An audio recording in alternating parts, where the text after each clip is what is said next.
Welcome to Planet Marzipan Podcast, your fish and marillion podcast, where we talk about all things in the planet of marillion and fish. I'm Mezza, and here's my mate, Craig Houston.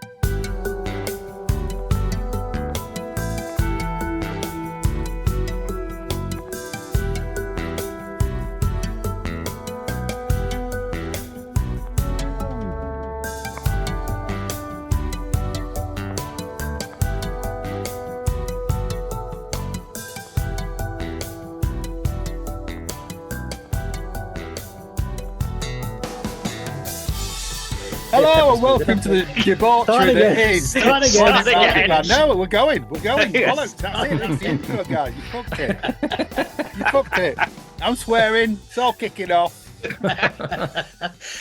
is the first of the new year and it's screwed already, yeah? Yeah, it's all gone to pot. I am the potty mouth Mezza. I'm here with my good friend. The less potty-mouthed Craig. Sorry, I beg to differ. And we have some guests. We have a frequent guest in James Levey. Welcome back, James. Evening. Thanks, guys. And a semi-frequent guest in Mikie Kay. Welcome back, Mikie. Thanks very much, guys. And hasn't been on for a while, but has been on the pod before. Welcome back, Gary Page. He's Evening, all guys. the rage. He is. One day you'll have to explain what that is. Just do it now. Do it now. I present a radio show, and that's my handle. As they, well, I think they still call it that. But yeah, he's all the rage. He's Gary Page. And where can people find it? It's Hailsham FM. It's online. Just say Hailsham FM into your speaker, whatever it does, your smart speaker, and it'll play. I occasionally play Marillion. Sunday morning show? It's a Sunday morning show. Yeah, I mean, I play soul, Britpop, rock, and I play a bit of Marillion. So my friends give me grief for playing Marillion, but I don't care. Okay, brilliant. Well, since you were last on, Gary, we've had some feedback about who people are on the pod. Well, Mikie and James have been on the last couple of episodes. So, do you want to tell us in a very potted version of your fandom? Yeah, I'm. Well, I say late, but 1991's not that late now, is it? I remember seeing Cover My Eyes on the Chart Show, which was a Saturday morning show on ITV, and just so happened that the band were on TV, seemed like every day in that summer. They were on Top of the Pops doing Cover My Eyes. They were on, and then they were on TVAM. I remember catching that with the gloves. Yeah. And and I recorded it on my video and fell in love with the band basically from that point. And I've seen them on every tour ever since. Brilliant. Okay, so qualified to be here. Yeah.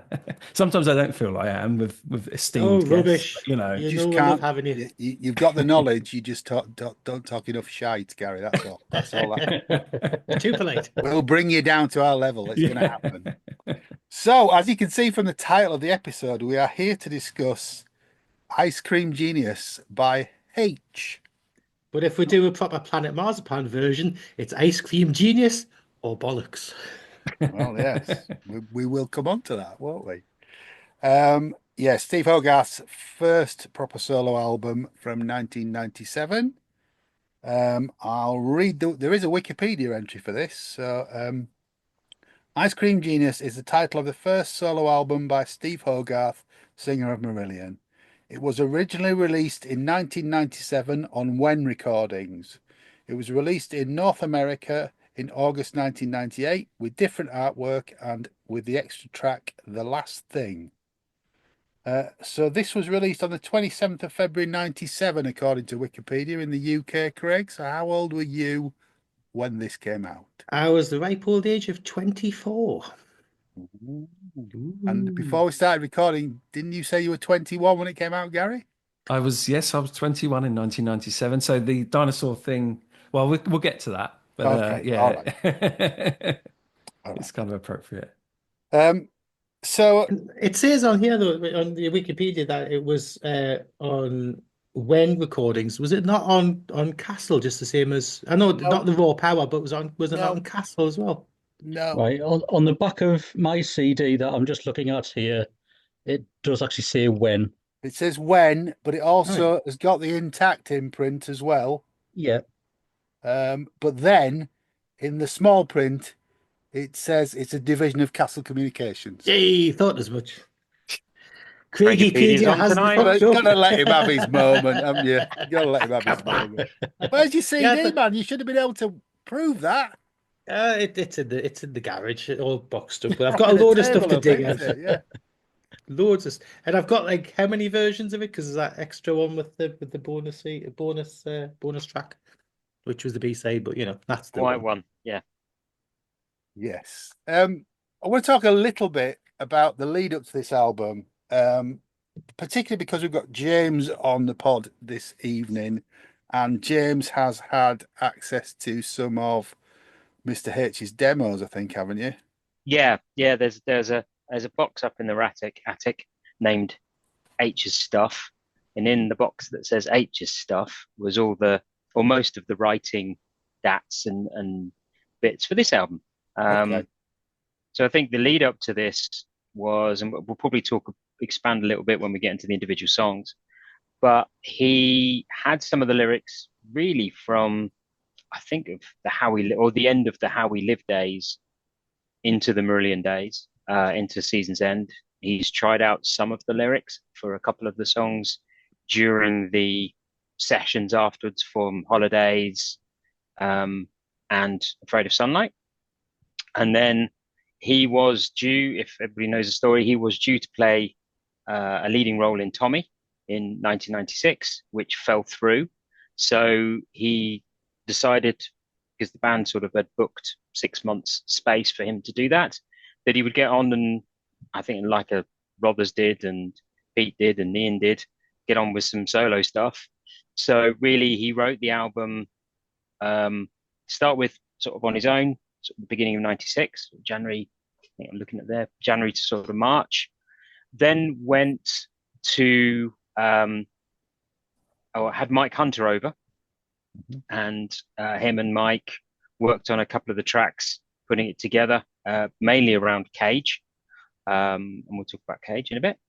And then started putting the band together, did some work with Dave Gregory around the May time. And then at the end of, I'm just looking at my notes, at the end of May, they went into the Racket Club with the recording band and Craig Leon producing, and then went through May, June, mixed it in July, and as we said, came out in February. So, which was preceded by the short mini tour. Yeah. Well, we'll talk about the tour dates after we've done the album, I think. But it's some really interesting stuff to come out of that as well. So yeah, a slightly weird sort of lead up to the album then, wasn't it, really? Other plans hadn't sort of come to fruition, so the focus came back to this stuff. Yeah, he sort of started off very much on his own with his piano. There's some really early versions of, I think he wrote a lot of it just on piano. I think he wrote Until You Fall On. There's a version of him, I think H is playing guitar on the initial idea.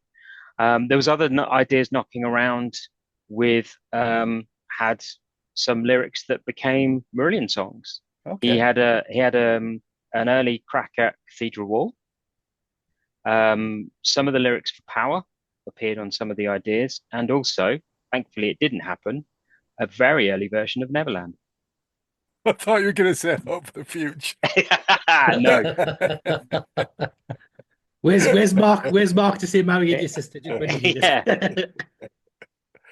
And there was and another song that I think it might be called Drop Dead. I think that's where the lyric goes, but the lyric on the idea is along the vocal melody lines that became Accidental Man. It's quite a weird mashup. Wow.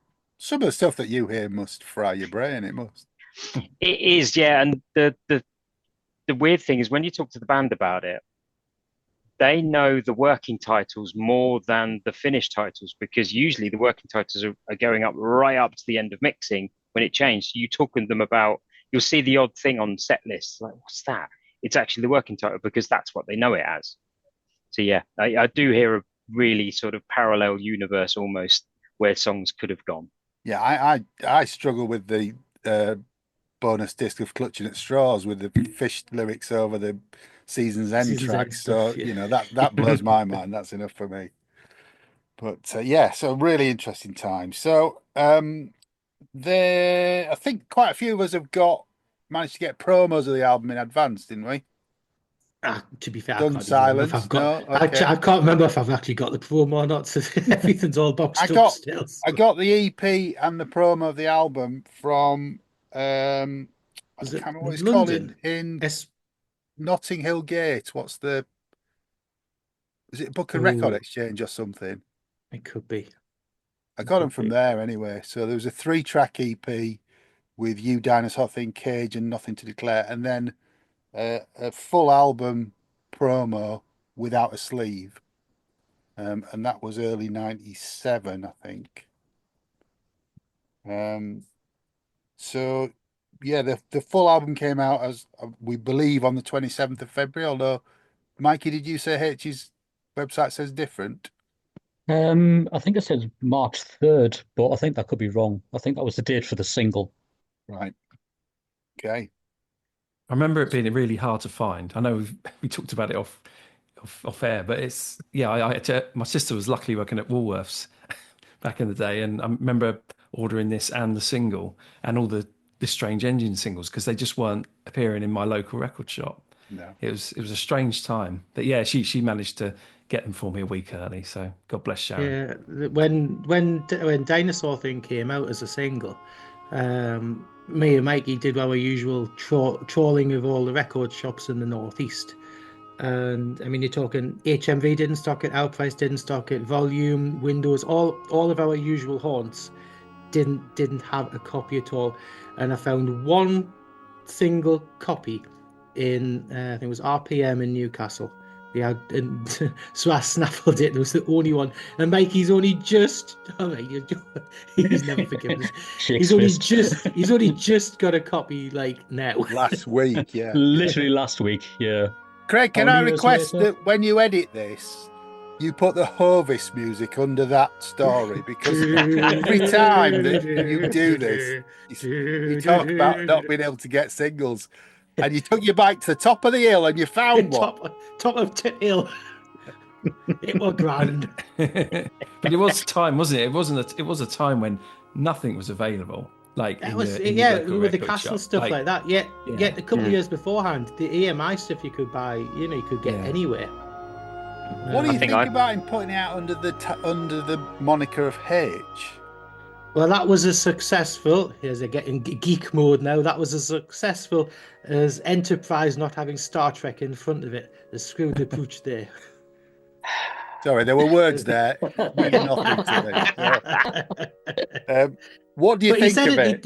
He said in an interview that he wanted it to be, different from, being known as Steve Hogarth, the singer from Marillion. He wanted it as a different identity and something that wasn't just going to be plastered all over as Marillion singer Steve Hogarth. He wanted it to stand on its own 2 feet. Which he said that to us last year in an interview, didn't he? But yeah.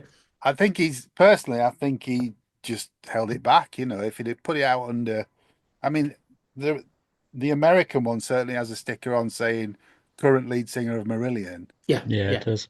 Didn't it come out at the same time or very close to the Best of Both Worlds as well? So maybe he wanted it. It was quite to close, have that separate. Yeah. Maybe. I don't think it helped it personally, but it's strange, isn't it? Because he's not Bono or anything. I mean, no disrespect. He was. Yeah. Thank God for that. Yeah, but my friends still to this day struggle with who Steve Hogarth is. No, yeah, God bless him. But it's.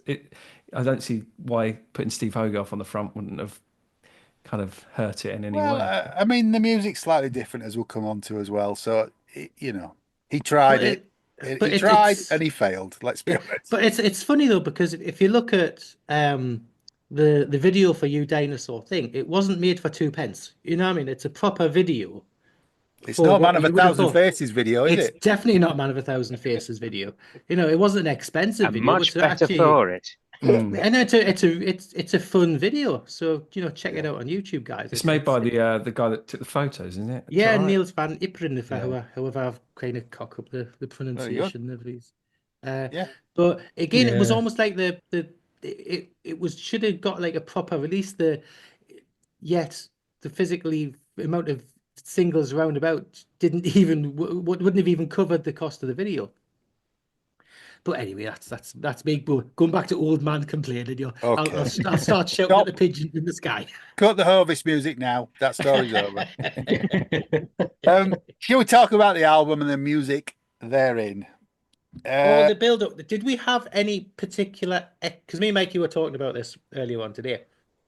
Did any of us actually have, before we heard a note of it, any expectations of what you thought an H solo album would have been before release? Because in the conversation that me and Mikey had earlier, we were thinking it was going to be, because at this time we hadn't actually heard the Dryland album, and I wasn't familiar with the Europeans, so well, yeah, I I'm the didn't. same. I don't think I'd heard the Europeans at that point.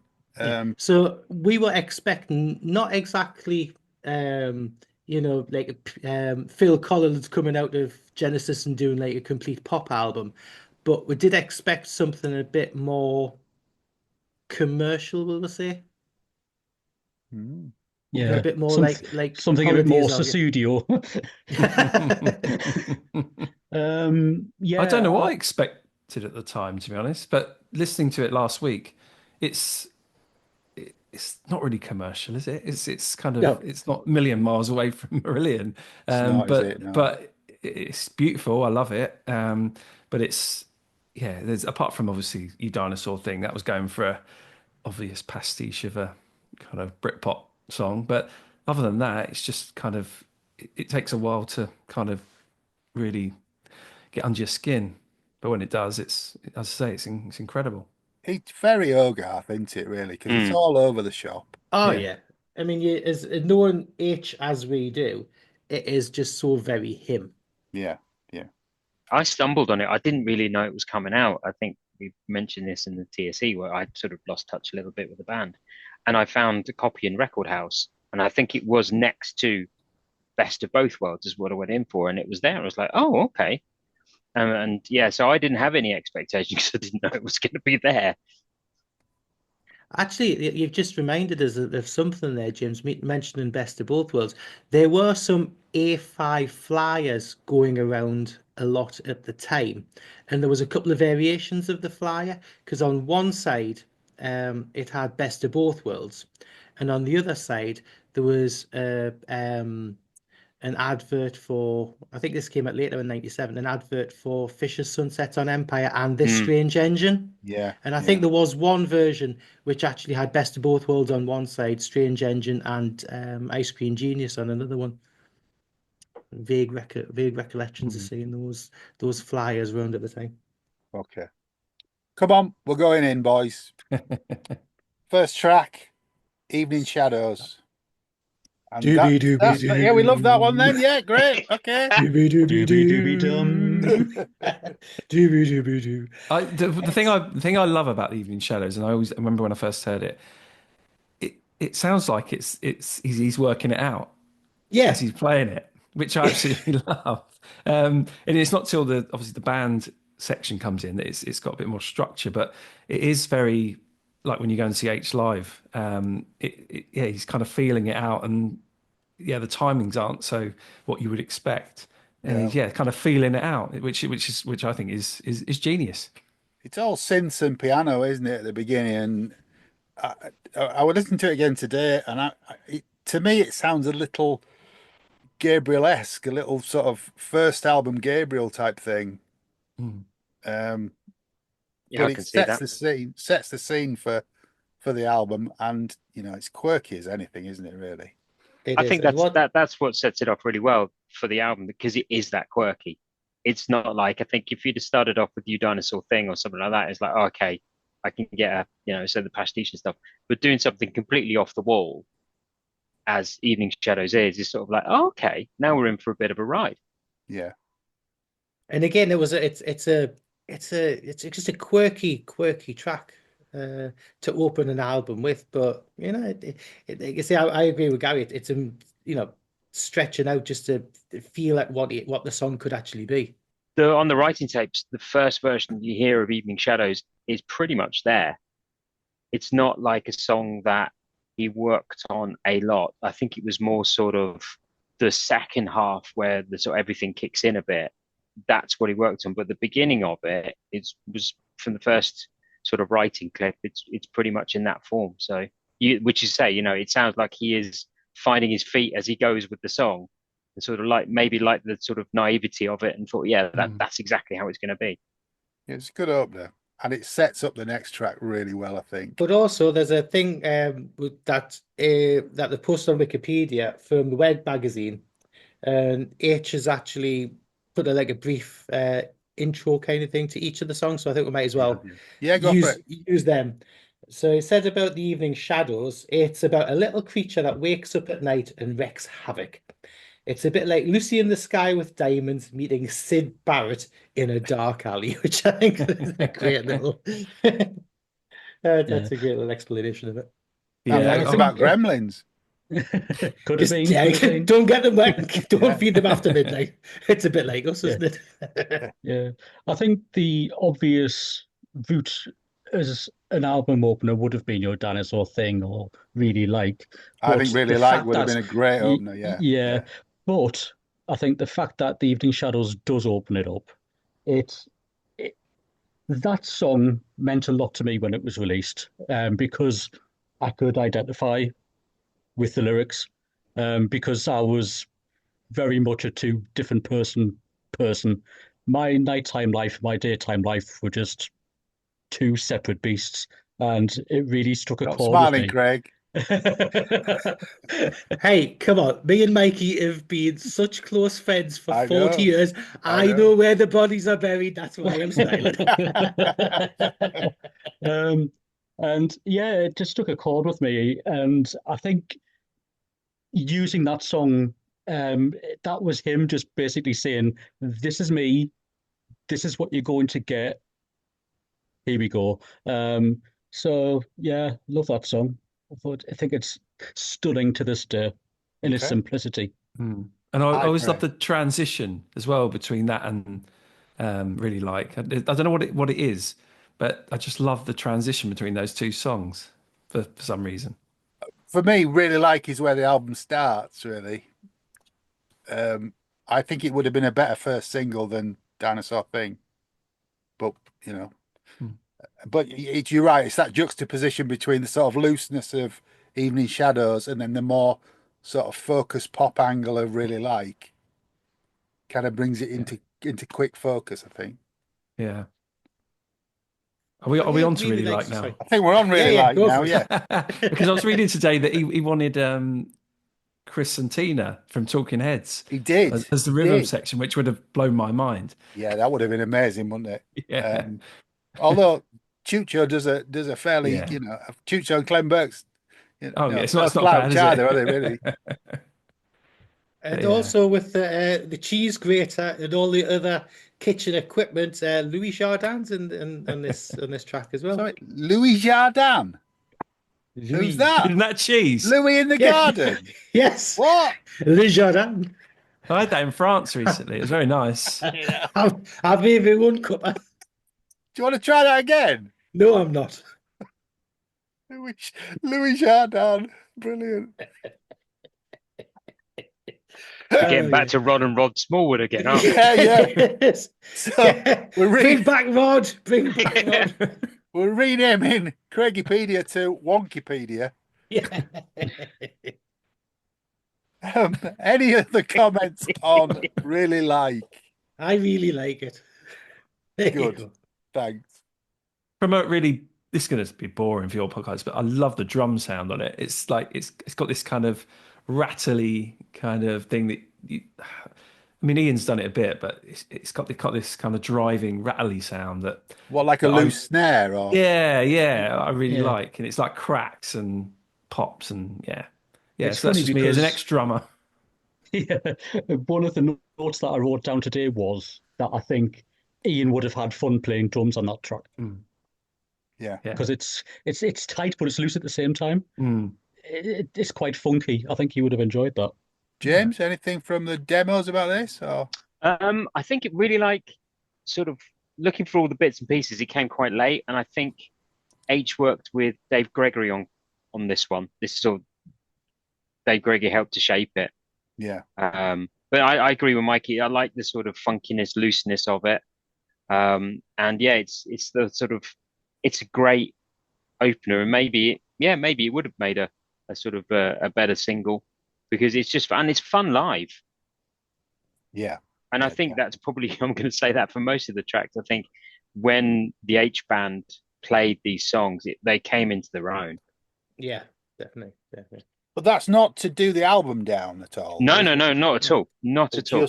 They just gave it that sort of live feel, because the only track really on the album that has a live feel is The Last Thing, I think. The others are very much studio creations, let's say. Yeah. And H said about this, it's a white Afro funk number, a combination of rhythm box and real percussion. Right. I'm not going to argue with him. By who? Who's the percussionist, Craig? Yeah. Yeah, some person who they've had on tour with them for the last couple of years. Louis Don Le Jardin. Avec le cheese grater. Où est le chat? Le chat dans l'arbre. Yeah. Roman's audio visual French. I remember it well. Before we don't be son taboo. Anyway, we've gone That's off topic. the level of it. Sorry. 2025's podcast. Sorry, listeners. Sorry. On to the single then, You Dinosaur Thing. Retro's out, Jumble's in. Yeah. Was this a pop at Oasis? Well, I've made a note about this because I wasn't affronted by it, but as someone that was massively into Britpop and loved all those bands, parallel with Marillion, it was a weird kind of thing being 21 at the time. And I had this band that I'd liked since I was a kid, and then all this new music came through and it blew my mind. And then I thought, it's like an old man having a pop at my bands. But that's what I thought at 21. And listening back now, it's not. It's just talking about how we all get older and something else comes along and replaces us. That's what it's about, I think, anyway. Yeah. As a 49-year-old man, I can see it now. You changed your view slightly. But at 21, I was, ready to kick off. Yeah, I still loved it. But I know what you mean. That's what I said about the Oasis thing, but it is a reflection on himself and also where the band was at the time, that they're no longer on the radio, on TV, people are picking up the phone, that sort of thing. Yeah, I think one of the big new bands of 97 was Cooler Shaker. And I think people like that must have kind of pissed Marillion off to a certain degree when it's like, we're better than that. We've been doing that. And, it's right what he says, though. It's like you've passed it before you've even got past the starting block. Yeah. And I think that's very much what the song's about. Tell you what it does, though. I was listening to it again today, and this reminds me of something. And I know it's got that Pretty Flamingo, Manfred Mann kind of feel to it. But there's a Marillion song that was released a few years later on Anorak, which I think has a sound to it that this does, and it's separated out. Yeah, right. There's on the outros to the chorus on You Dinosaur Thing, when it goes do do do do do do do, and then into the you play it back. Okay, you're talking about the middle eight of Separated Out when it goes into the whirl. It's a sort of yes. Yeah. The yes, that bit. Yeah, See, James knows what I mean. I've got it as well. Yeah, I get what you mean now. Yeah, and with the very part of the song. So just wait for you to get a bloody kazoo out. It's tempting. Sorry, Mikey. So yeah. So as the choruses play out on You Dinosaur Thing, it's the same as that breakdown before the world is apart on Separated Out. Well, it's not the same, but it's very similar. Yeah. Right. I never really noticed it myself, but I'm sure it's similar. What about the single? We talked about the lack of availability of it, but there's a fade out, isn't it? It's slightly shorter, isn't it? I don't know if it's an edit, is it? It doesn't I can't say it remember. is, but Okay. obviously there's which at this point was a bonus track because the last thing isn't on the original album. So the 3-track single was You Dinosaur Thing, The Deep Water, and The Last Thing. Yeah, and I think as it might be It is. controversial to you guys. Oh, it's an edit, James, is It it? is. I've just looked at the Yeah. track listing. Yeah, I Yeah, thought it it's Right. was. Yeah. You Dinosaur Thing's 5 minutes and the single's 4 minutes 13. Yeah. Right. To me, it might be controversial, but the last thing is the B-side to You Dinosaur Thing, not an album track. But I'm wrong. You're right. If you disagree, I Nobody just said it anything doesn't. yet, Gary. No, You're no, disagreeing no. with yourself. No, just I tried to put it in because I haven't got the later version, and it Yeah. just didn't work for me. But that's Well, just I think even Craig just Leon is on the the end. one from listening to H. Craig Leon is the one that pulled it from the album because he said exactly that. It doesn't fit with it, and he's right. It doesn't. It's like a live It's a jam. track. It's a It's an jam. edited jam. Yeah. Yeah, Yeah. But we shall talk about it in depth shortly. yeah. I didn't get to hear the last thing for quite a few years, did I, Craig? Oh, But no matter, no Didn't you matter. come We're to not Ding? fit. You came to Dingwalls though, didn't you? Yes, yes, yes, I he was did. Yes. there. But yeah, that thing about the your dinosaur thing being an edit, I think that edit version was actually the video, was using the video. So as edits go, it wasn't actually that bad. It wasn't like a Man of a Thousand Faces kind of edit.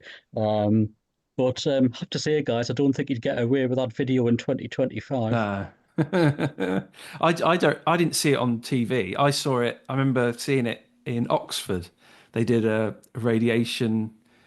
My mind is hazy, but they showed some video clips before the gig, and they showed a bit of the walls, and they showed You Dinosaur Thing. I can't remember what year it is.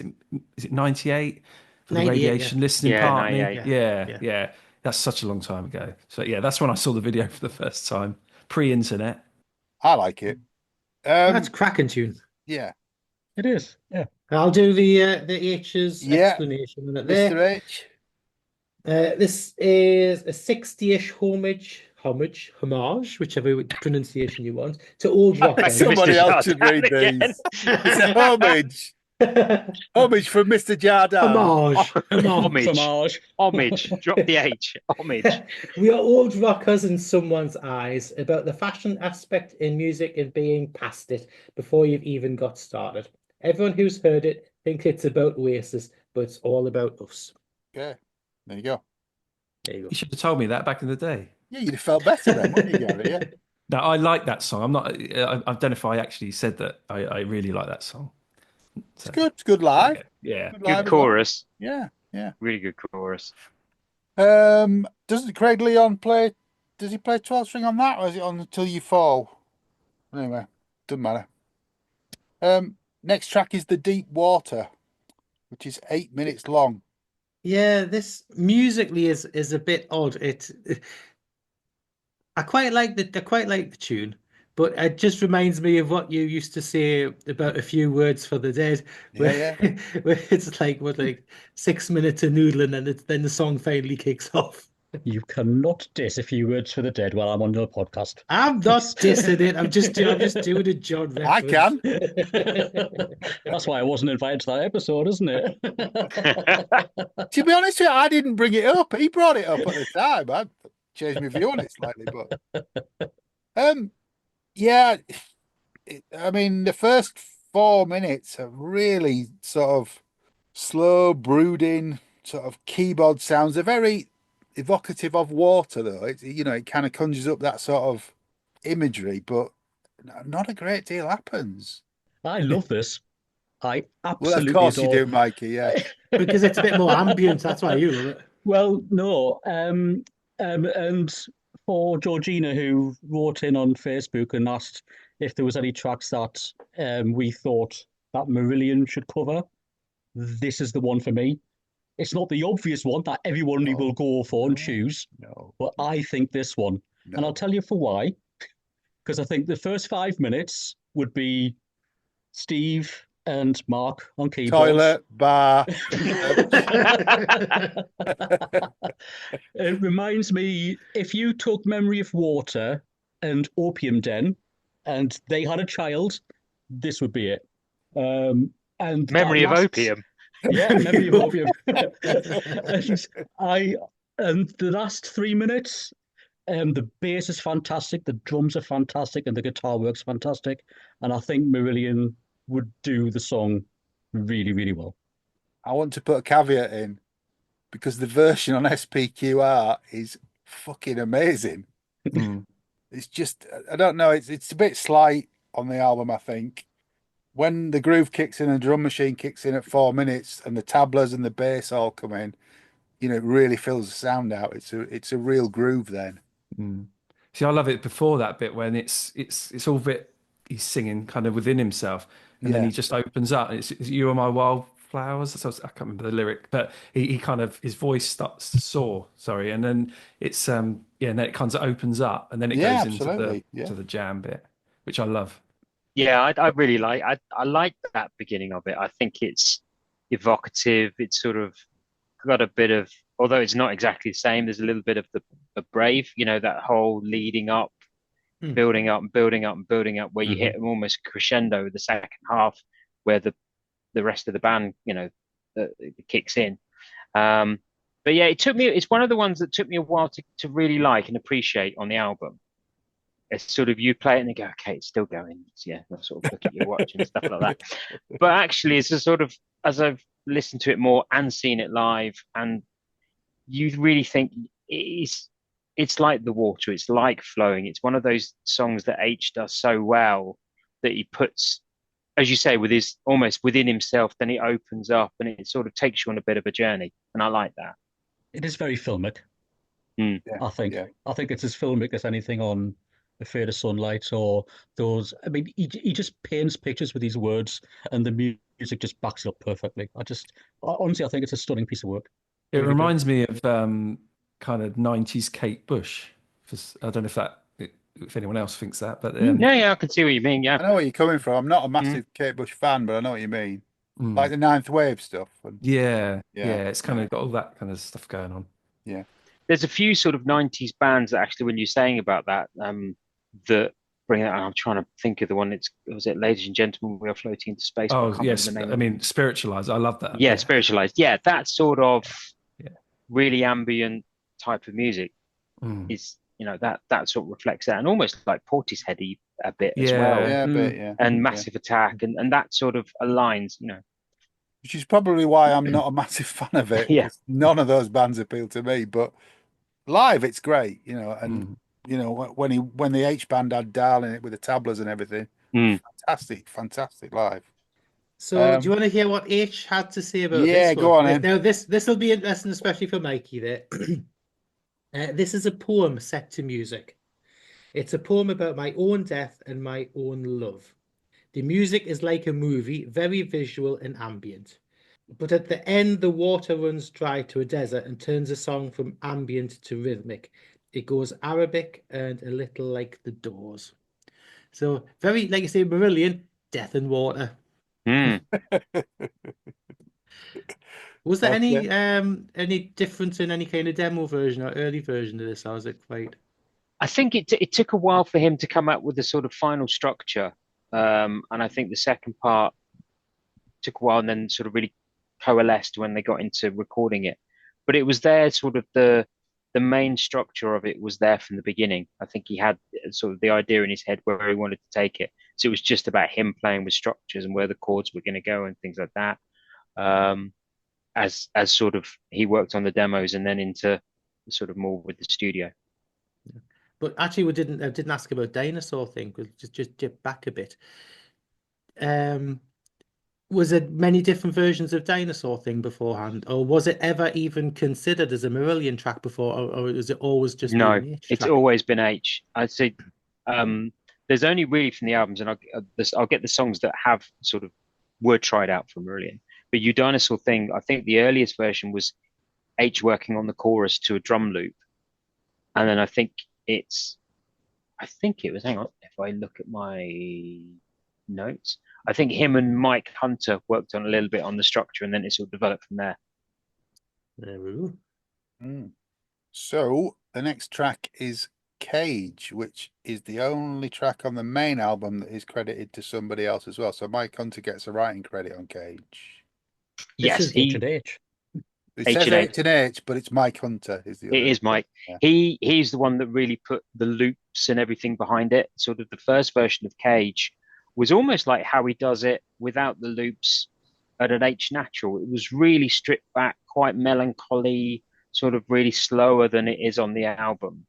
And then when him and Mike worked, I think if I'm right, it comes from a sample from his Kurzweil. His keyboard. It's the loop from one of them, and then Mike worked on it and built it up, and the song built from there, which I think was also used in a Beyonce song. I think it's probably the only time Beyonce is going to get mentioned on this podcast.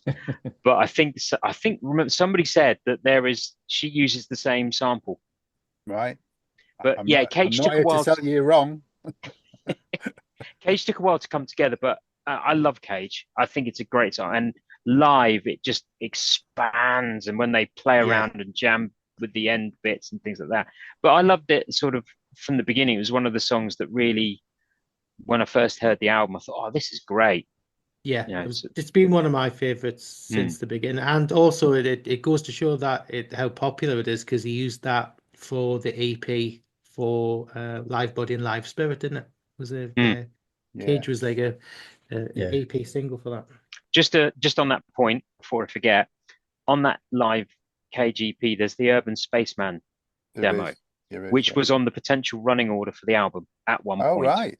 Okay. It's from that time. It's not something he's done since. It was actually during the writing session. He was working on a version of the Urban Spaceman, but then they got dropped, I think, as he wrote more material. Yeah. Going back to Cage, I really like the intro because it's all quite sparse and the vocals are whispered, so it gives you this sort of claustrophobic feel, doesn't it? Like you're in a cage. Well, yeah, but I mean, as Craig's going to tell you, it's about waiting for a letter or a telephone call. Yeah, it's very 20th century there, isn't it? Yeah, so it's not actually about Papa Lazarus Zoo or anything, is it? Have you not heard have you not heard the Hello Dave live version of it? I must have missed a sample of "You're My Wife Now" in the middle of it. Yeah, I'm probably. I often listen to the song and I can picture them people inside the giant elephant. Oh dear me! League of You're not Gentlemen going to have got a sleep lot to tonight, answer are you? for. Yeah, European listeners are not going to know what we're talking about. But nothing new in that, is there? I've enjoyed hearing it. And now he plays it to the backing track at H Natural shows. It's incredible. I was trading boundaries. God, when was that? Not that long ago. Before Christmas, last month. Before Christmas. Yeah, it seems like 10 years ago. But yeah, just did you eat, Christmas. Gary? Did you eat, or did you just stand I never eat. I'm just one of those grubby ones that just stands around. But I was lucky. I got a nice seat right down the front. Cool. But it was. I mean, you'll have to come down. We're off topic, but it's such a great place. But yeah, he played that to the back track, and it kind of elevates it even more now. And the lyrics as well. Most of this album, as a 21-year-old, I got it kind of, but as a 49-year-old, they all hit more than they did back then. I think for me, the lyrics really do step up from here on in. The first half of the album's a bit, I mean, the lyrics are good, but we're about to come on to some of H's best lyrics for me, some of the next few tracks, which is probably why I'm not gushing about the early part of the album, because the end of it is just amazing for me. But Cage live, especially with the full H band kicking in, is absolutely epic. It's really, really, really, really good. And if anybody hasn't got hold of Live Body and Live Spirit, get your mitts on it, because it's a cracking live album, which we will discuss later on down the line, but not in this episode. I think the addition to Aziz and Dahl really on that song really highlight it. But as you said, that's for another time. Cracking pair of gigs, wasn't it? Yeah, but we will talk about that another time. A cracking pair of gigs, I said. What, Ryan and his brother? Gigs or jigs? Until You Fall. I think it's an entertaining kind of throwaway song, something a bit more in lines of what I was kind of expecting on the album. You know, a bit more poppy. Yeah, it was a bit more poppy. You know, a bit kind of quirky but poppy. And it's not one of my favorite songs on the album, but it's entertaining. Yeah. If you told me that on the album's going to be Clem Burke from Blondie and Dave Gregory from XTC, that's what it's going to sound like. Yeah, But the album didn't sound like that, obviously. But that song is a simplification of those two guys combined. Funnily enough, Dave really helped in the writing of that. Oh, there you go. The original version of Until You Fall was quite loopy on the piano and stuff. And I think H tried out a little bit of guitar, but it was really when Dave Greggs got involved with his 12 string. Because to me, I think it's sort of 60s, almost got that 60s Beach Boysy feel at times, that sort of Birds. You can really hear Dave Gregory's 12 string guitar on it and things like that. And it sort of takes into that. But I quite like it. I haven't got it out the rack. Isn't there a demo version of Until You Fall on the live EP? Yes, I think so. With Mike playing acoustic guitar, I think. It might be Mike. There was a version with Mike. It might even be Dave. I think he's credited on the thing. I think it's Mike on that demo, but yeah, there is he did. I'm just looking at the track listing of the that we did with Mike. There is a couple of versions of Until You Fall with acoustic and electric guitar. So yes, it might be from that. Right. But Craig Leon's credited with the 12 string on the album version. Oh, okay. Okay. Sorry. Any more from Mr. H on that one? A sort of Velvet Underground and a Lou Reed verse with an XTC chorus. At this stage, this chorus is one of his favorites. Okay. So, I didn't mind it. It was quite jaunty, but I agree with Craig. It was what I was expecting more of the album to be than the album we got. But in fairness, it's one of Molly's favorites on the album. Don't mind it. I think it's quite good, but it is probably bottom tier for me. I think it's needed to sort of pick the pace up a little bit. Otherwise, you would have had a lot when of you know what's coming, fairly mediocre pace songs in a row, wouldn't you? Better Dreams. Musically, it's very sparse, and musically, it doesn't really do a lot for me. But lyrically, it's one of his best. You know, it's one of H's observational lyrics where he can get to the heart of what he perceives Los Angeles to be and what he's seen and the type of people that it chews up and spits out. But it's a great lyric. It's a great lyric, but musically, I just wish it was a bit more engaging. But I do like the track. Don't get us wrong. I'm not dissing it, but it's just to me it could be more engaging. But lyrically, it's one of his really top ones. I really like the sparseness of it. It's got this beautiful. I don't know if Marillion did it. There'd be more going on, but it's kind of sparse. But then this beautiful like flute. I don't know if it's Richard Barbieri, but it's kind of this. Yeah, about 4 minutes in, it kind of does this kind of flute string thing, which is beautiful, which I absolutely love, and it's got so much space and air. And that actually, apart from kind of the last track, that's what I love about the album. A lot of those kind of the grander songs have got loads of kind of space and air to them, to my ears anyway. The album's got a good mix of light and dark, that sort of difference and shades to the album and feels. I think this one, for me, I liked the sparseness as well. It's very filmic.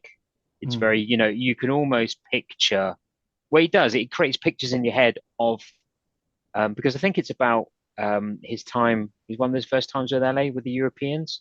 Yeah. And it's one of his favorite lyrics because this is one of the lyrics that has been tried out numerous times with the Murillos. I think I previously mentioned it's one that almost got used for holidays. They had a version of it called Leo's Song, which was on the list that got sent to Chris Neal of sort of the outtakes to sort of potentially we can work on this. It never was used. There's actually a version I found not so long ago of H putting it together at the Chateau Marowat when he was writing the song Brave. You can hear the structure starting to come together, and then they tried it again during AOS. There was lots of little attempts to use it, and then it's another one that sort of he took his time over the writing sessions of the album itself to get that flow, to get where to, he tried it a bit more up tempo. He tried it with a few loops. He cut it sort of cut it all back again, and so he was really trying to get it right. Yeah. I think musically, if they could have got it right, it would have fitted onto Afraid of Sunlight with the Americana kind of feel. Yeah. I think that's what he thought, with Yeah, I there is a understand few versions or few jams with those lyrics across them. Mikey, what do you think of it? For me, I'm glad Age has got it. I think it's a stunning piece of work. I Thank really you, do. mate. Thank you. I Thank think God for that, because I've been sat on that for 5 minutes. it's just Oh, we wonderful. do too. Wonderful. It's I have to fucking say, wonderful. it is. And I have to say, with what's going on over in LA at the moment, when I was listening to it at work on both Monday and Tuesday this week, I was choked. I really was. Um, my thoughts go out to everybody over there. Yeah. Well, especially It's since we've got some absolutely awful. friends, Mark and Lorraine over Yeah. there, who were friends of ours who just moved over last year, and they uprooted from Liverpool to LA to be with Lorraine's daughter, who works as a movie executive out there, and they've lost everything. And Mark's pride and joy was his David Bowie collection that he's collected like since he was a teenager, and he had like rarities and everything like you would not believe. Probably Even his over 2,000 collection, records yeah, Wow. gone. and Wow. and he's lost everything, and he's lost all that. So our hearts go out to them because they're an absolutely lovely couple. And but again, that they're just if a couple of people who, like I say, there's thousands who've just lost everything, and a lot of people be going, a lot of people like rich and famous people and all the rest of it. Fair enough, but you've got working people there, and you've got people who, it's affected people with all walks of life. So our hearts go out to them. So yes, sorry for diverting there, but yeah, it was just that song I've always loved, and I just think it's just honestly, it's just one of the best things he's ever wrote. Absolutely. Especially I mean, the result. I haven't said anything until now because it's by far the best thing on the album for me. This is H at his absolute best. The lyrics, as you say, are just brilliant. Just a couple of lines, just if she bites her lip as he takes her, he makes love like he's alone. Just tells you so much about the characters that he's talking about. The folks who are loaded keep a gun by the bed. It's just one sentence that just conjures up such brilliant imagery. The kids on the east side watch the cars going by that they never could afford if they worked all their lives. Take a gun and go shopping, use a drug for the pain, and the pain goes away. It's a beautiful day. Mm. Just absolute genius. Like I said, lyrically it's great, but musically for me, it's just. I mean, I get Well, you're what wrong, he's but all there you saying, go. but That's all I'm right. allowed to be wrong. What was it you said? Everybody's opinion is I valid. know. Back And into my Garth and opinion is you're Craig's. wrong, but that's okay. No, it's What H said about this, and you're right with what you said, James. It's Los Angeles for the first time and how it struck him. I remember getting into a lift and the doors closed. I realized it was just me and Debbie Harry. Then it stopped and she got out and little Richard got in. It's a freedom story, just voice and springs with a sprinkle of ambient guitar and flute. And one of John's favourites. no, I'm being facetious, but it's far and away above everything else on this album for me. But it's great. It's worth it for that track alone. And the final track on the original album is Nothing to Declare. Now, this is my favorite song from the album. Yeah, it's my favorite song from the album, and this is one that he did offer to Marillion, and Steve Rothery had said to him after a gig, "Oh, I really, really like that song," and H had said, "Well, I offered it to you, and you didn't want it." It was in the red bucket. Was it? Yeah, when he Wow. went off to the music farm or the mushroom farm. Yeah. Yeah, it was in the bucket. It was written sort of towards the end of How We Live, because the working title was Aeroplanes for a long, long time. And it's about, I think he said it's about watching planes take, when he lived in Windsor, watching planes take off, because you can obviously, winter's right on the flight path from Heathrow. Well, I'll dive in with his quote there just Go to on back then. you up on that. That's a We'll segue. we'll get straight in. We used to live near Heathrow Airport, and we used to watch the 747s climbing over the house and wonder where they were going. I often thought it must be somewhere warmer and more exciting than rainy old England. I wrote the lyrics back then, so there you go.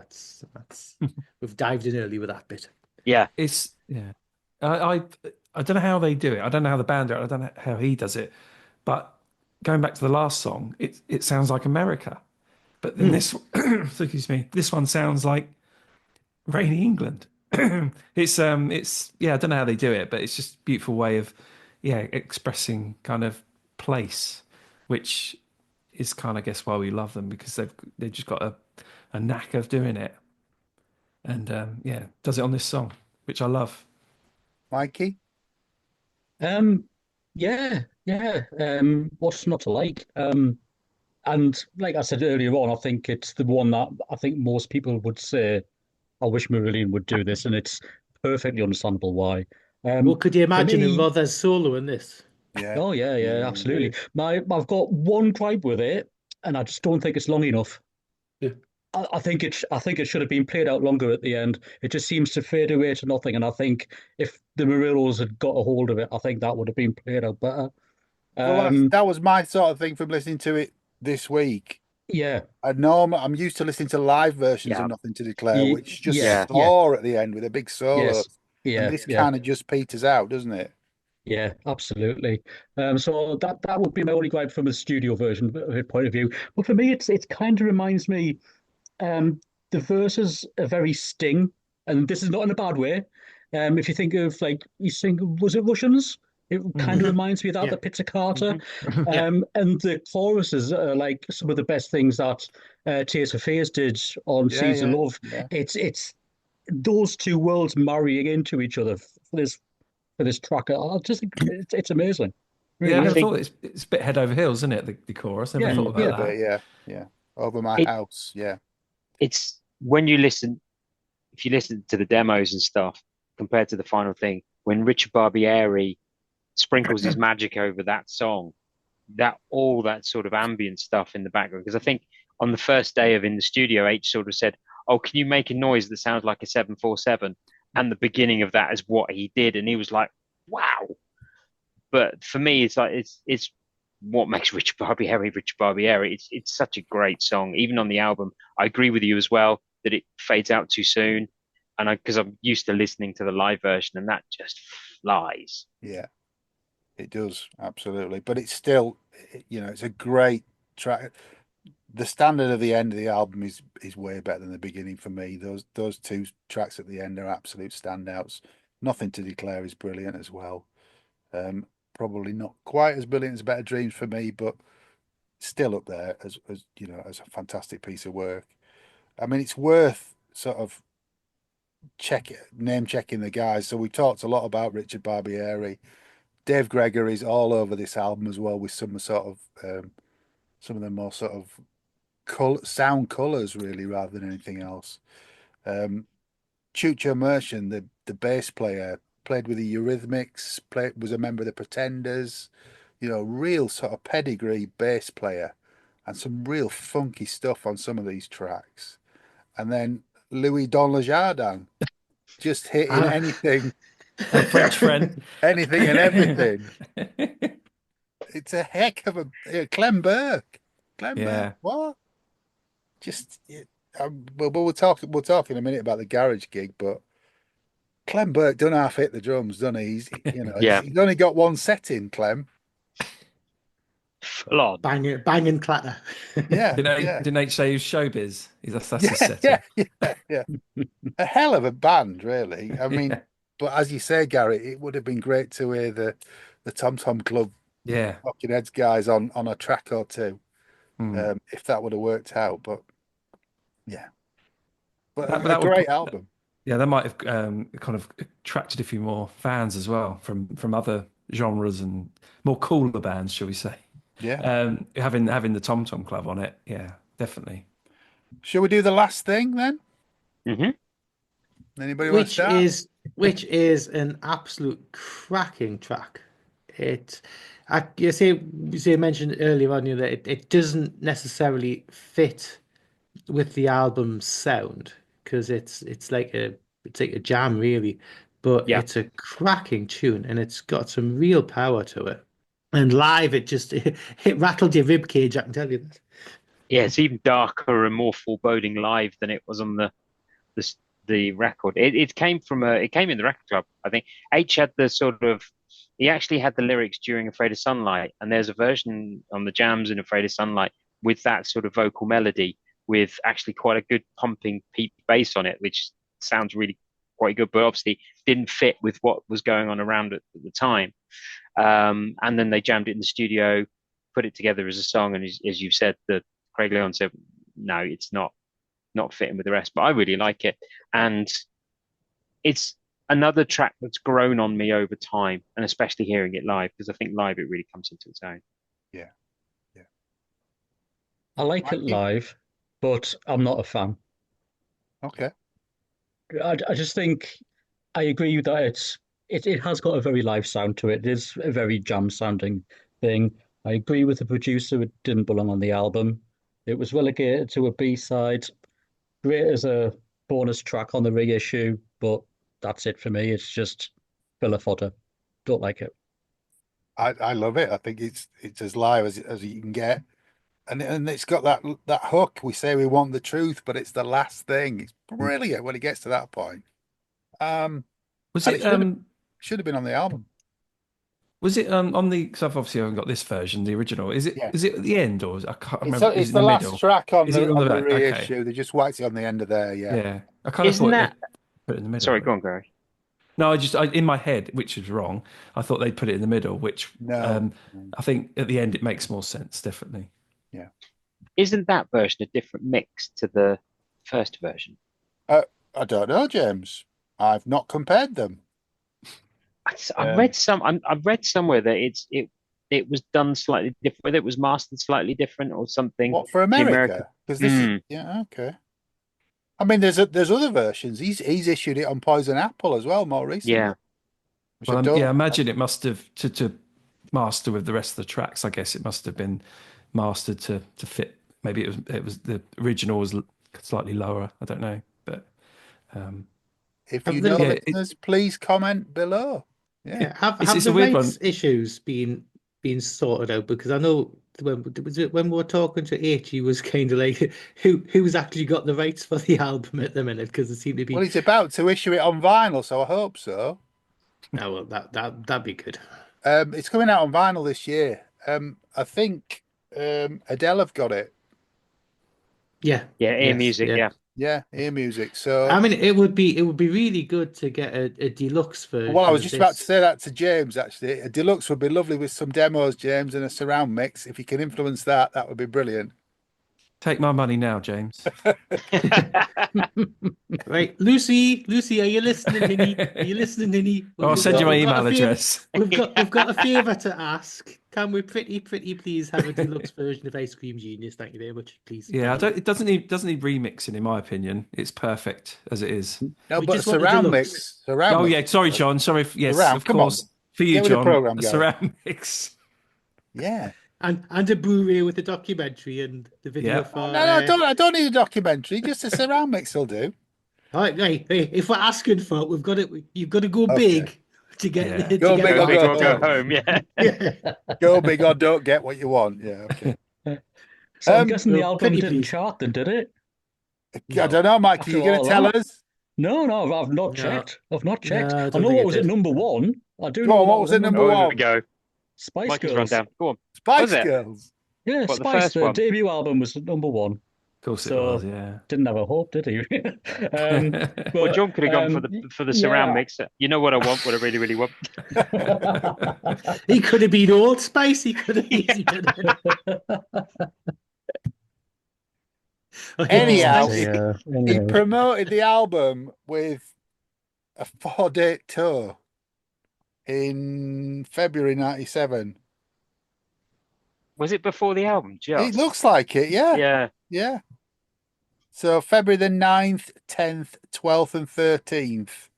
In London on the 9th, Paris on the 10th, Amsterdam on the 12th, and Cologne on the 13th.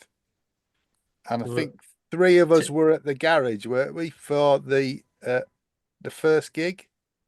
Yes, it was the Fugees Appreciation Society evening. Well, you need to explain that. So the garage, even in February, it was absolutely boiling in there, wasn't it? It was really ridiculous. hot. Yeah, yeah. It's We the were all garage. It packed always in. was and always is.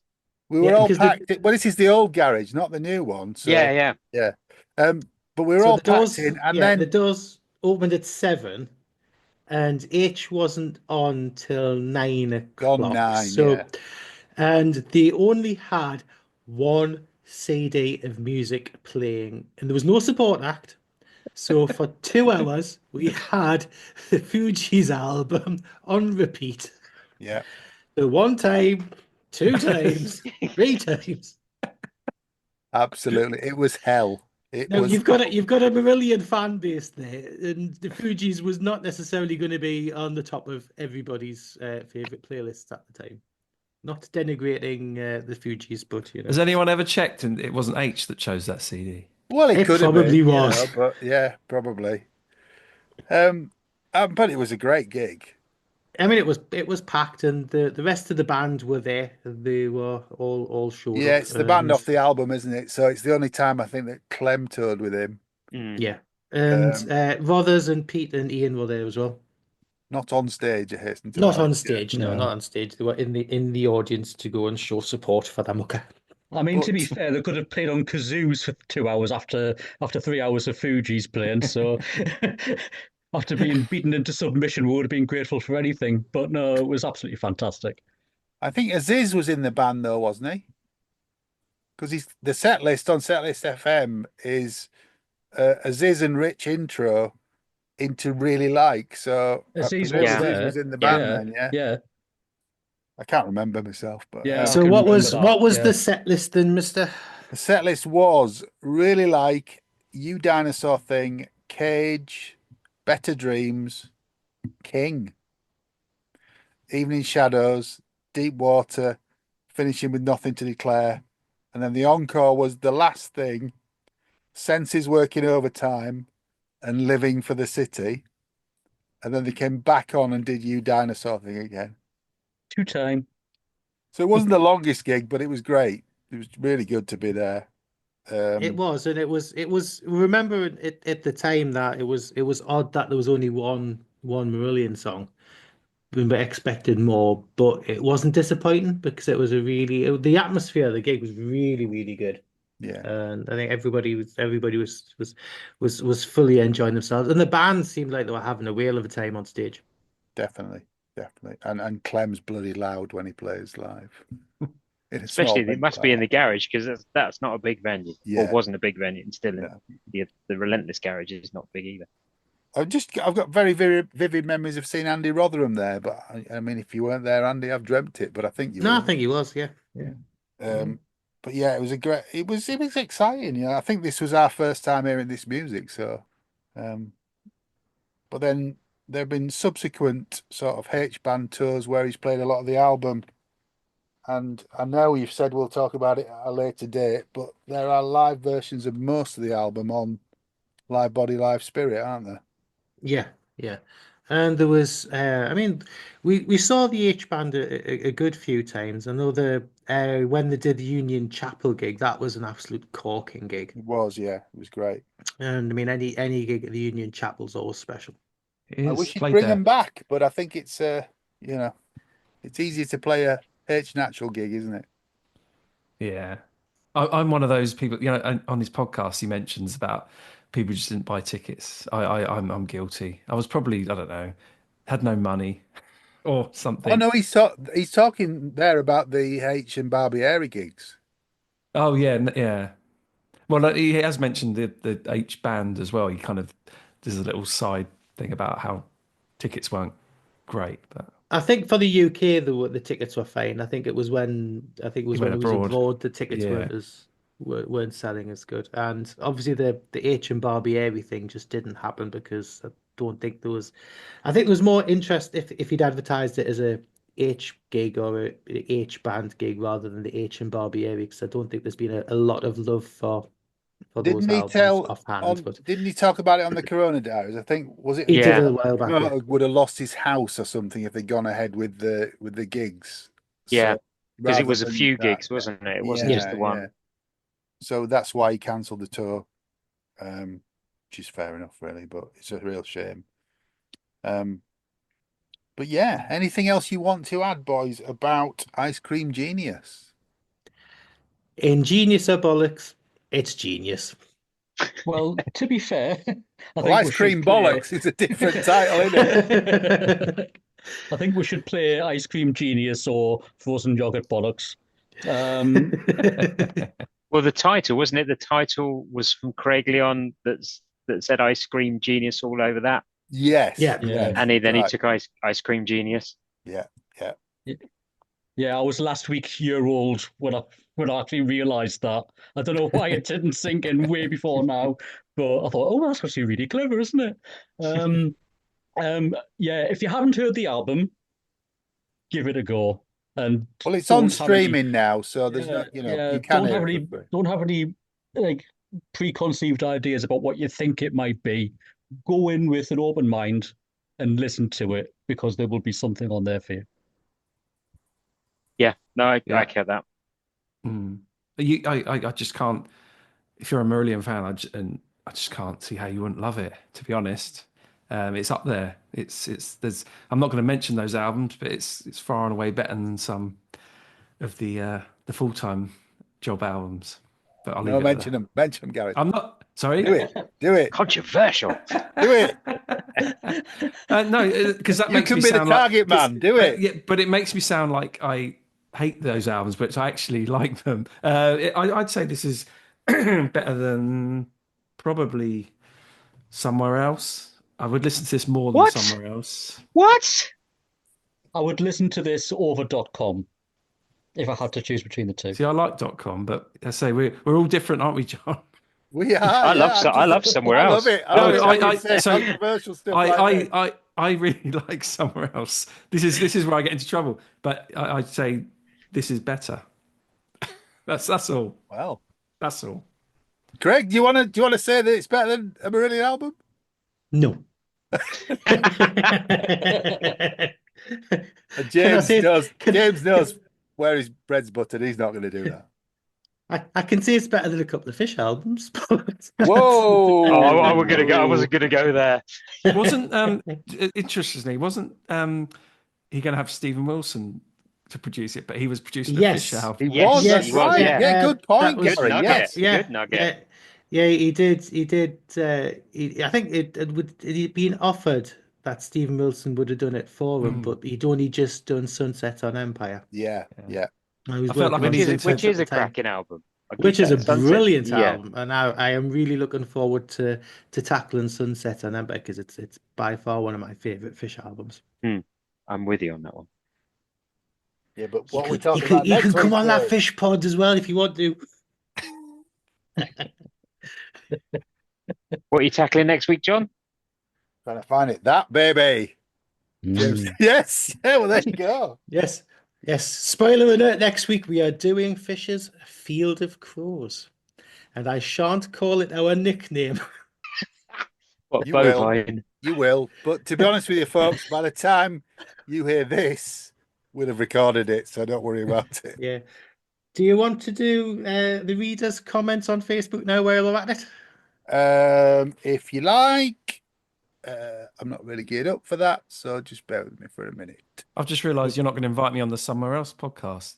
We are. You're on it. You're booked. It's got some of my favourite songs on there, which is ironic. But, I hate to tell you, but we've already done Somewhere Else. yeah, I know you have. Yeah.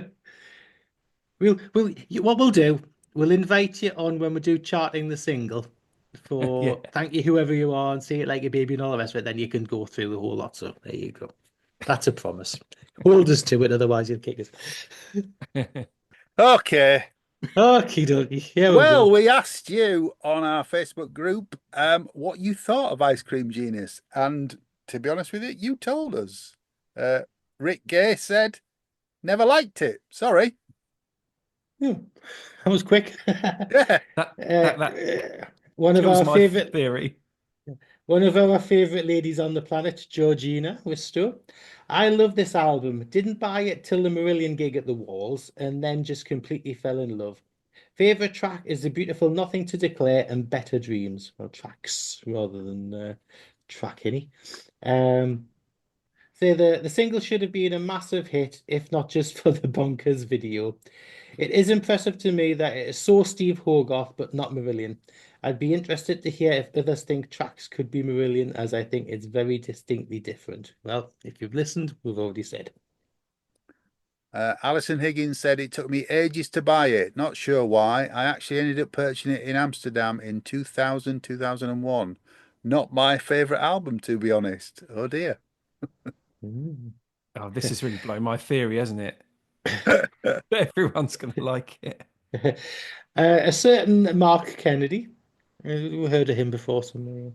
Worth Somewhere. the price of admission for you dinosaur thing, Better Dreams, Cage, The Last Thing, and Nothing to Declare. As though any fools know, Adnan Sami's version is better.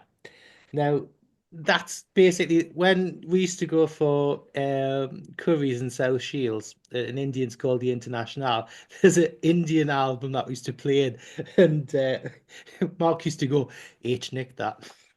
Okay. I read it and I didn't know what he was talking about. Okay. Yeah. So we used to have a running joke about Mark says he also has a signed Niels van Iperen promo photo, which was on the wall next to his bed for about 10 years. So H was the first thing he used to see in the morning for about 50% of that time. Okay. Oh, John Boy says the garage in Islington was hot, sweaty, and crammed. About the most hip Mr. Hogarth has ever been. Then there was the confusion about the release date of the album. And then there was the single with the exact same melody as Manfred Mann's Pretty Flamingo. Heady which Maggie's days. already mentioned, yeah. Yeah. Well, wasn't Don't Look Back in Anger? That's pretty flamingo as well. So maybe he was channeling Pretty dire in my voice. book, but there you go. Don't get me started on them again. Seamus Colgan, friend of the pod. John and Craig, as you may guess, I only recently heard this album for the very first time. My first impressions were very positive, to say the least. It's very eclectic, very eclectic bunch of songs, and almost not in common with Marillion, but that's grand for me. His favourite track so far is Cage, and I think he's getting quite excited that it's actually coming out on vinyl. Yeah. Mark Colton from Marquee Square Heroes. Hi, Mark. He says he went to the very first gig, which is the one we've just talked about, the garage. Sue Beasy, I didn't hear it until I started my long solo walks during lockdown. Really love it. It's quirky and so Mr. H. Nathan Page. Here's the one you've been waiting for, John. Go I've on. still got my N t-shirt passed down from Craig to David to him. So you need to explain that now.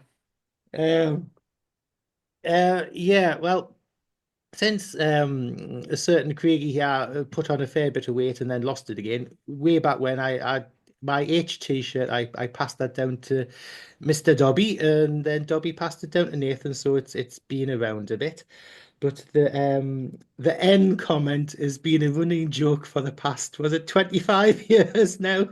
Yeah. Our friend Andy took Andy Davidson. Andy Davison, when we were standing outside of the Zodiac in Oxford back in '99, wasn't it? To go Yeah. to the Marillion Yeah. weekend thing. John had his blue H t-shirt on, and Andy said to you, "Who's this N?" So basically taking the piss out of John's not very big, particularly pot Well, belly, my making the all t-shirt. bought and paid for beer belly was making it look like an N instead of an H, apparently. So this has been a running joke that's been going on for like 26 years now. Yeah.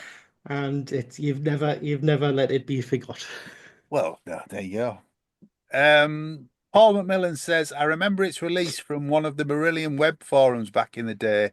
and went hunting for it and finding it in HMV Glasgow. It wasn't an instantly accessible album, but I think that was due to the fact that my ears had been attuned to the writing style of the band. But I could tell that these songs had been crafted from a different creative process, and it didn't take long to start respecting and enjoying the songs. I was lucky to be enough to be at Dingwalls on both nights of the recording of Body and Spirit album, which are still on regular rotation. For those who haven't listened yet, it's definitely worth listening to, as it's a fantastic collection of well-crafted songs. Mm-hmm. Fraser Marshall, I've always struggled with Better Dreams. I like the lyric well enough, but the music doesn't engage me. See, I'm similar. But He's wrong as well, yeah. Wrong. But otherwise, I Wrong, think Fraser. Move on. Move on. otherwise, I think it's absolutely cracking.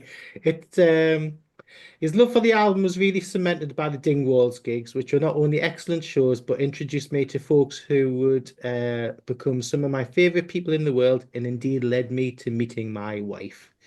He's a favourite memory from going to Paris to see H and dancing to the funky jam at the end of Cage with Mark Donald and Tracy Donald on a tiny balcony.